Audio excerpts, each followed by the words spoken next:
So it's been a while since I've driven the car, and obviously it snowed since then.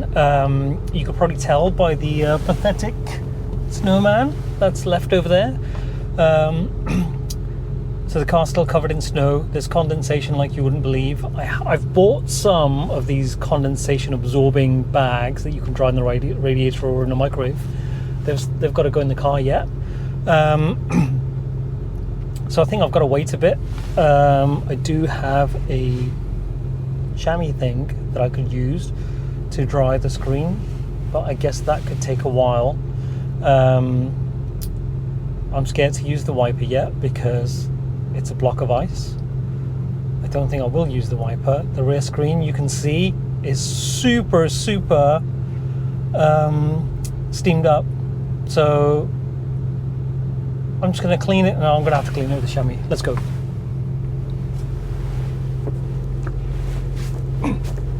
Wow, soaking wet. It's all dripping onto the dashboard. Okay, I think that's enough. That's enough to get me going. Let's go.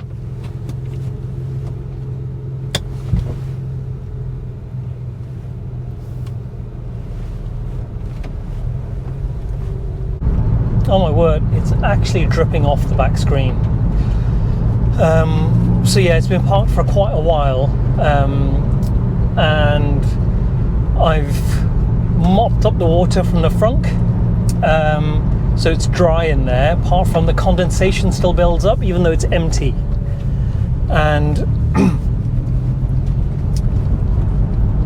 there's been a lot of rain, so there's no puddles in there, but there's condensation, so it makes me think that there's water pooling somewhere. I need to check the drainage holes down by the battery compartment, and just see that they're clear. They're probably not, because there's just been so many leaves down there. So I need to do that quite urgently, but there's just no time, so just getting it into it and going to the shop is something. I haven't actually been to the shop for a really long time because we get everything delivered, but as with always, when you have small children, you get as my neighbours, you run out of milk, so I've got to go and get some milk. But in the meantime, nothing amazing's happened. Nothing amazing's happened. Has anything? No, it has. I've done the rear seats. The rear seats are done. They're in the car, and I'm really pleased. So the middle sections, as you'll see in the photos, the middle sections are actually from the old crusty seats that I bought for £50. And I've just kept the outside bits. Well, not the outside bits. I've kept the frame and everything else from the other seats. I just took the middle bit out and tidied up the carpet at the back. Had to make the little clasps at the back, the leather tags, shorter because they're from a different type of car. That's fine.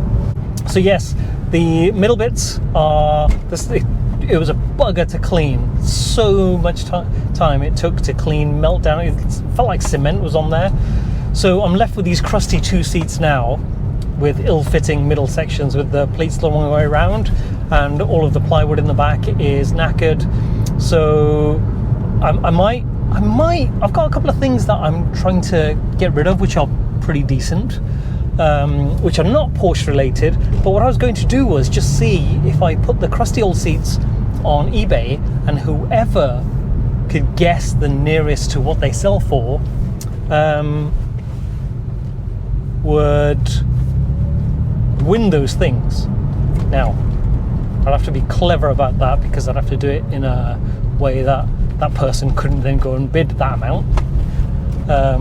But I suspect it will be pennies, because they're just awful seats, and everybody puts everything on there for hundreds of pounds. So anyway, the cost. Before I start rambling, the crusty seats cost £50. And I thought I would then have to spend something like £330 or £315 if you go to Design Line 11. For £315, you can get a vinyl reupholster kit. So I would then have to fit that, but also I would then have to buy the carpet and the plywood on the back and do quite a lot of work, and then fix the metal brackets. So as it was with the second set that I bought, which was £150, it had all of that stuff done apart from the brackets, which I had to rub down and paint. So in total, it's got £200, and then I can take off whatever I sell those crusty seats for. It's like 18p. So which is good. So that's happened. Also with the 996, when I emptied out the frunk, I took out the spare wheel, and the toolkit needed a lot of cleaning. And behind the spare wheel is sort of, it feels like polystyrene little container that should have the jack and the jack thing in there, which it didn't, which is annoying. So I've just bought those for £69 off eBay, which is good. So that's now complete. So the frunk is actually empty at the moment. It's not got a lining or anything in. I've not looked at it since the snow, so I need to clean that up, but there's just no time and it's so cold. So I need to sort that out pretty sharp-ish. And oh, I've just hit the wiper without thinking, and it's not frozen, which is good. So I need to do that. Other great news is my wife's Golf R, which got completely wrecked, is coming back from the repairers this week, and it should be all done. I suspect our insurance premiums will take a hammering next year, this year I guess, which is really annoying. When someone's caused the accident, they can just walk away from it, because the police don't have enough resources to chase them up, and the insurance company, even though you pay for the legal cover, they make a judgment, which you're not a part of. They make a judgment of, is it worth chasing that person up? No, it isn't. It's just easier to charge me more on my premium. Great. But also, one of the main things I wanted to talk about, I saw a video recently, and I should have watched it again just before this, of James May on YouTube as part of the Drivetribe channel, and he was talking about why he'd sold his old cars, and I think he's just sold his Ferrari 308. And he talked, and he rambled on for ages. Let it not be said that I would have a go at somebody for rambling, because that's my thing. I love to ramble. But he went on for ages about cars having utility, and that period of time when they were made and they were cool is gone. And you can see why other people love them, but he's now about the here and now. And when he kept talking about utility, now I take that to mean that he means they have a use. They have a value that is, sorry about the noise, wiper noise, they have a value as a mode of transport, as a getting from A to B. But then I thought, well, hang on, the whole thing about cars and his reason for being as an entity on social media and television and celebrity, whatever it might be, is the fact that they are more than that. Because if they were, you would just make a choice on value for money in terms of the usefulness that you would get out of it. So I want traction control, I want safety, I want four-wheel drive, I want climate control, I want a good stereo, and I want miles per gallon or miles per kilowatt, whatever the measurement is. And he's saying, well, now is the time of electric cars, and that's what we should be focusing on. But no, the whole reason for my channel to exist, which is minuscule compared to anything else, Drivetribe channel to exist, the whole Porsche community to exist, the Top Gear, the Grand Tour, Fifth Gear, whatever it might be, the Late Break Show, which is great, you should check it out, is that cars are more than just a mode of transport for getting you from A to B, because they would all look very similar. They would all be incredibly cheap, and they would inspire nothing more than like looking at a spanner or an iron. I was going to say a shoe, but no, a shoe has style, it has comfort, it has lots of things associated with it. It's about how it makes you feel when you look at it, how it makes you feel when you're wearing it. Same as clothes, coat, whatever it might be. So there's more to it, there's an emotion attached to it. And he did this thing where he talked about Alfa Romeo on Top Gear, and everyone should own an Alfa Romeo at some point. Well, guess what? As an purely cold, objective ownership point of view, they're pretty shit. They're unreliable. They're not very well. Sorry about the wipers. They're unreliable. They're not very well made, and they'll always let you down at a really crucial time, and they'll rust away. Oh, there's so much more to them than that. There's the drive, the noise, the look, and also when you're driving them, how they make you feel. So I've talked about it before. When someone says, well, my wife says, my Golf R is so much better, it's faster, it's safer, it's more practical, it's got more mod cons, and you think great, but it doesn't. And James May is someone who talks about the fizz, about fizzing. It's kind of gross, fizz. You know, someone talking about the fizz that's slightly behind their testicles, but before their anus, is pretty much, I think, how he described it.